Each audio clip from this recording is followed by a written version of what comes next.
Good evening. Today, our fellow citizens, our way of life, our very freedom came under attack in a series of deliberate and deadly terrorist acts.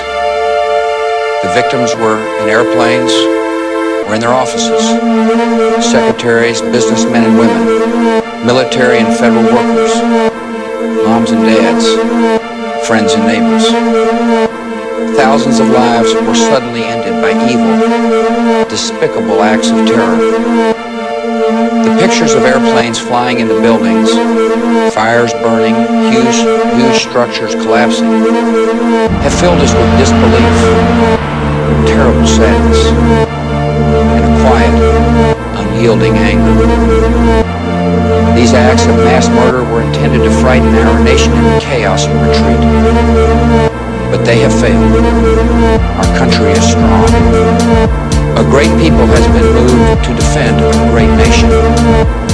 Terrorist attacks can shake the foundations of our biggest buildings, but they cannot touch the foundation of America.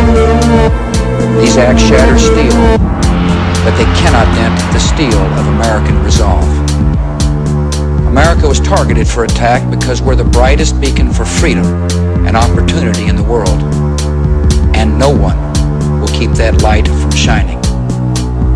Today our nation saw evil, the very worst of human nature, and we responded with the best of America.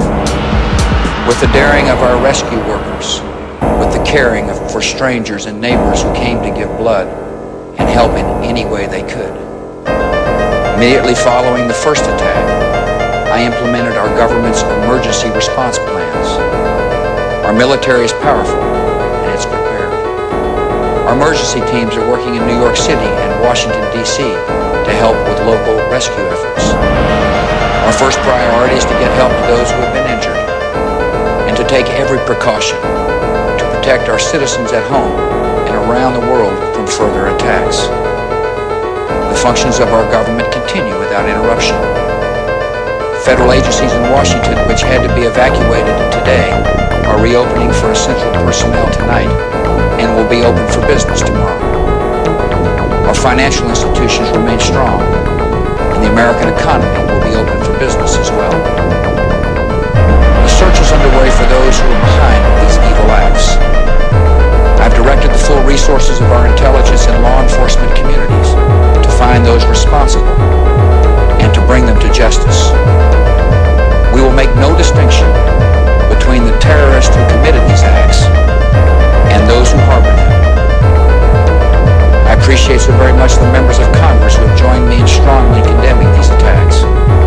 And on behalf of the American people, I thank the many world leaders who have called to offer their condolences and assistance. America and our friends and allies join with all those who want peace and security in the world. And we stand together to win the war against terrorism. Tonight I ask for your prayers for all those who grieve, for the children whose worlds have been shattered, for all whose sense of safety and security has been threatened. And I pray they will be comforted by a power greater than any of us, spoken through the ages in Psalm 23. Even though I walk through the valley of the shadow of death, I fear no evil, for you are with me. This is a day when all Americans from every walk of life unite in our resolve for justice and peace. America has stood down enemies before, and we will do so this time. None of us will ever forget this day, yet we go forward to defend freedom and all that is good and just in our world. Thank you. Good night, and God bless America.